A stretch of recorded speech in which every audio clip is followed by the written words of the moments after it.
Mantras of our Divine Mother. Our Divine Mother says the yogin who has experience knows that the small beginnings are of greatest importance and have to be cherished and allowed with great patience to develop. With our love and blessings, says our Divine Mother.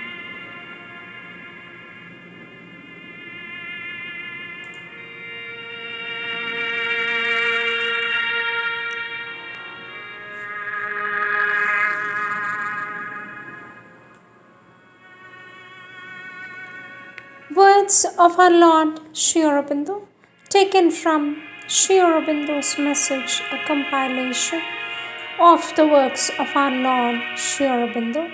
Topic: Arise, transcend thyself, become thyself.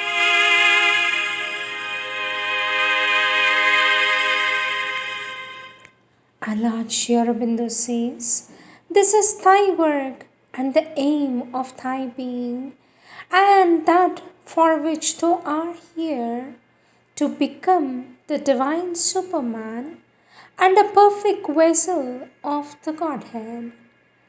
All else that thou hast to do is only a making thyself ready or a joy by the way of fall from thy purpose.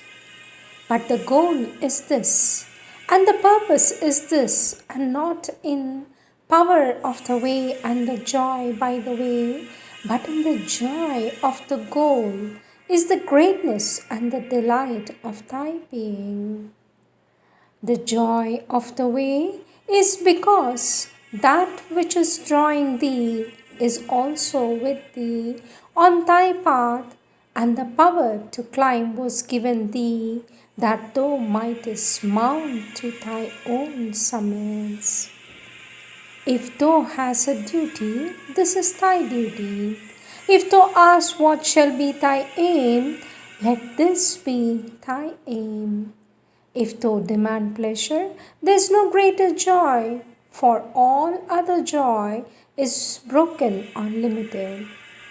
The joy of a dream, or the joy of a sleep, or the joy of self-forgetting.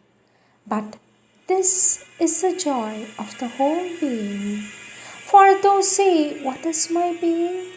This is thy being, the divine, and all else is only its broken or its perverse appearance. If thou seek the truth, this is the truth. Place it before thee, and in all things be faithful to it. Our Lord says, it has been well said by one who saw but through a veil and mistook the veil for the face, that thy aim is to become thyself. And he said well again that the nature of man is to transcend himself. This is indeed his nature, and that is indeed the divine aim of self-transcending. Rather, arise, transcend thyself, become thyself. Thou art man, and the whole nature of man is to become more than himself. He was the man animal. He has become more than the animal man.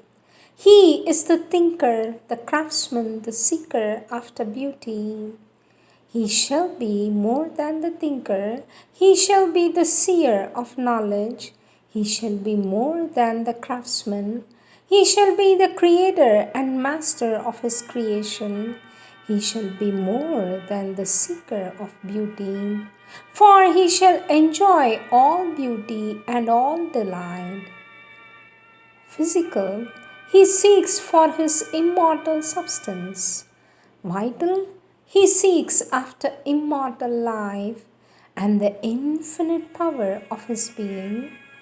Mental and partial in knowledge, he seeks after the whole light under the utter vision.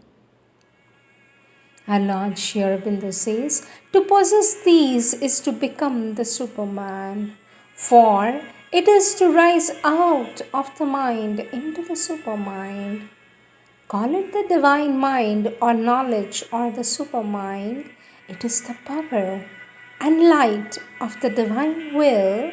It is the power and light of the divine will and the divine consciousness. By the supermind, the spirit saw and created himself in the worlds. By that, he lives in them and governs them. But by that, he is Swarat Samrat, self-ruler, all-ruler. Supermind is Superman, therefore to rise beyond mind is the condition. To be the Superman is to live the divine life. To be a God, for the gods are the powers of God, be a power of God in humanity. To live in the divine being and let the consciousness and bliss, the will and knowledge of the Spirit possess thee and play with thee and through thee. This is the meaning. This is the transfiguration of thyself on the mountain. It is to discover God in thyself and reveal Him to thyself in all things. Live in His being, shine with His light, act with His power, rejoice with His bliss. Be that fire and that sun and that ocean. Be that joy and that greatness and that beauty. Let me repeat, this is the transformation of thyself on the mountain. It is to discover God in thyself and reveal Him to thyself in all things. Live in His being, shine with His light, act with His power, rejoice with His bliss. Be that fire and that sun and that ocean. Be that joy and that greatness and that beauty. When thou hast done this, even in part, thou hast attained to the first steps of supermanhood, says our Lord Sri Aurobindo.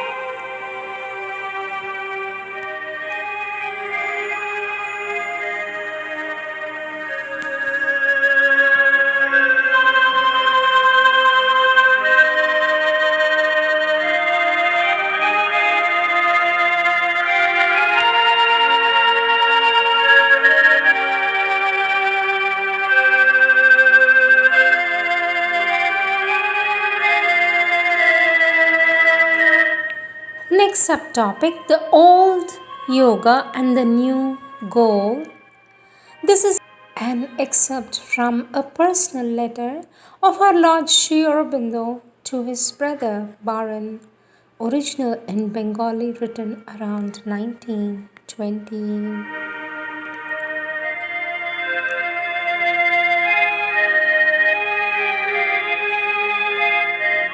Our Lord Sri Aurobindo says, when I started with what Lele gave me, what I did in jail, all that was a searching for the path, a circling around, looking here and there, touching and taking up, handling and testing this and that of all the old partial yogas, getting a more or less complete experience of one and then going off in pursuit of another. Afterwards, when I came to Pondicherry, this unsteady condition ceased. The indwelling Guru of the world indicated my path to me completely, its full theory. Our Lord Sri Aurobindo says, the defect of the old yogas was that, knowing the mind and reason and knowing the spirit, it remained satisfied with spiritual experience in the mind. But the mind can grasp only the fragmentary. It cannot completely seize the infinite, the undivided. The mind's way to seize to it is through the trance of samadhi, the liberation of moksha, the extinction of nirvana, and so forth. It has no other way. Someone here or there may indeed obtain this featureless liberation, but what is the gain? The spirit, the self, the divine is always there. What the divine wants is for man to embody him here in the individual and in the collectivity, to realize God in life. The old system of yoga could not synthesize or unify the spirit and life. It dismisses the world as an illusion or a transient play of God. The result was a diminution of the power of life and the decline of India. What kind of spiritual perfection is it if a few ascetics renunciates holy men and realize being attain liberation? If a few devotees dance in a fringe of love, God, intoxication, and bliss, and an entire race devoid of life and intelligence sinks to the depths of darkness and inertia? First, one must have all sorts of partial experience on the mental level, flooding the mind with spiritual delight and illuminating it with spiritual life. Afterwards, one climbs upwards.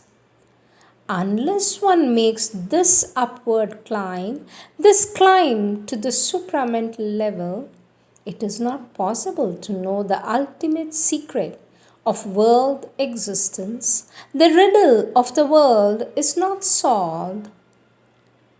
The traditions of the past are very great in their own place in the past, but I do not see why they should merely repeat them and not go further. In the spiritual development of the consciousness upon earth, the great past ought to be followed by a greater future. Our Lord Aurobindo says, all other yogas regard this life as an illusion or a passing phase. The supramental yoga alone regards it as a thing created by the divine for a progressive manifestation and takes the fulfillment of the life and the body for its object. The supramental is simply the truth consciousness, and what it brings in its descent is the full truth of life, the full truth of consciousness in matter. One has indeed to rise to high summits. One has indeed to rise to high summits to reach it, but the more one rises, the more one can bring down below. No doubt, life and body have not to remain the ignorant, imperfect, impotent things they are now. But why should a change to fuller life power, fuller body power be considered something aloof, cold, and undesirable?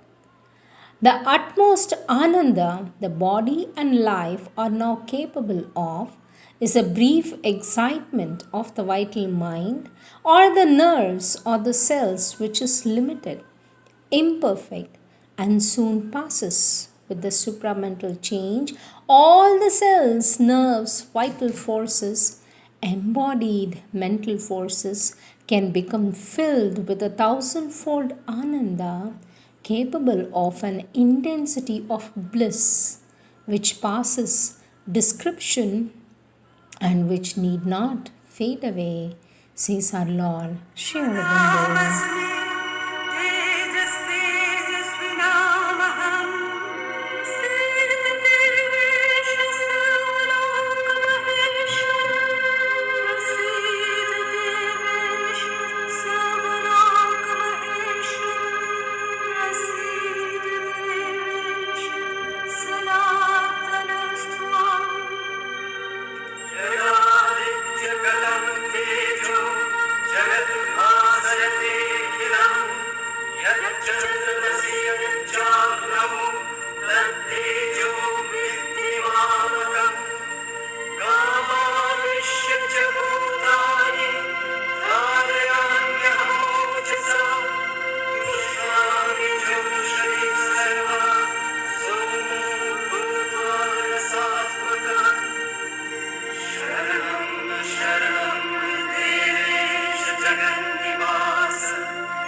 Next topic, what is the integral yoga?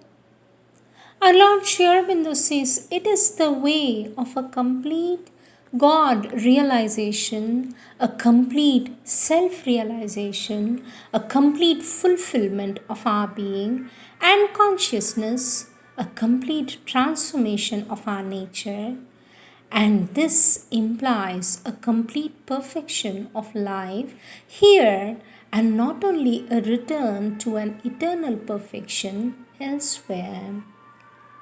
Our Lord Sri Aurobindo says this is the object, but in the method also there is the same integrality, for the entirety of the object cannot be accomplished without the entirety in the method, a complete turning, opening, self-giving of our being and nature in all its parts, ways, movements to that which we realize.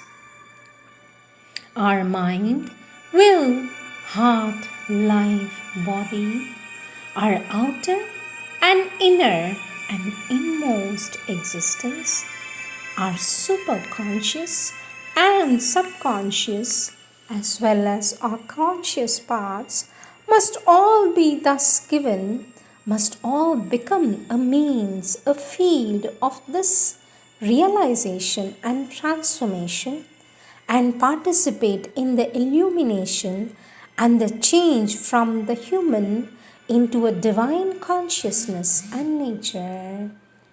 This is the character of the integral yoga. This is a yoga of transformation of the being, not solely a yoga of the attainment of the inner self or the divine, though that attainment is its basis, without which no transformation is possible.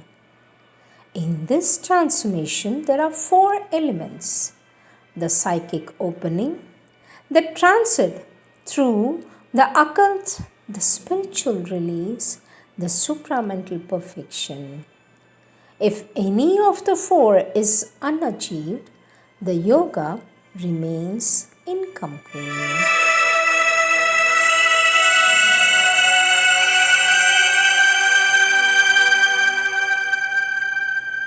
Next subtopic, keyword of integral yoga is self-surrender.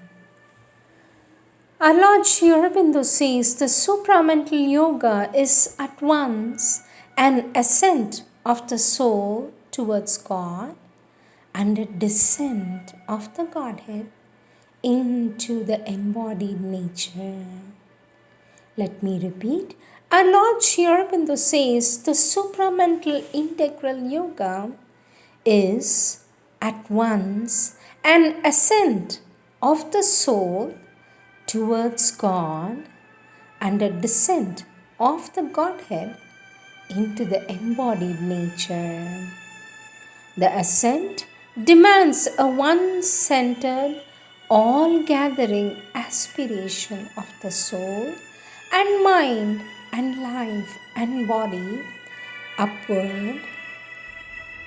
The descent, a call of the whole being towards the infinite and eternal divine. Our Lord Sri Aurobindo said there must be an opening and surrender of the whole nature to receive and enter into a greater divine consciousness which is there already above, behind, and englobing this mortal half conscious existence. There must be, too, an increasing capacity to bear an ever stronger and more insistent action of the divine force till the soul has become a child in the hands of the infinite mother. Let me repeat again. There must be an opening and surrender of the whole nature to receive and enter into a greater divine consciousness which is there already above, behind, and englobing this mortal half conscious existence. There must be, too, an increasing capacity to bear an ever stronger, more insistent action of the divine force till the soul has become a child in the hands of the infinite mother. All other means known to other yoga can be used and are from time to time used as subordinate processes in this yoga too. But they are impotent without these greater conditions, and once these are there, they are indispensable. In the end, it will be found that this integral yoga cannot be carried through to its end by an effort of the mind, life, and body, any human, psychological, or physical process, but only by the action of the Supreme Shakti, the Divine Mother. Man cannot, by his own effort, make himself more than man, but he can call down the divine truth and its power to work in him. A descent of the divine nature can alone divinize the human receptacle. A descent of the divine nature can alone divinize the human receptacle. Self-surrender to a supreme transmuting power is the key word of integral yoga, says our Lord Sri Aurobindo.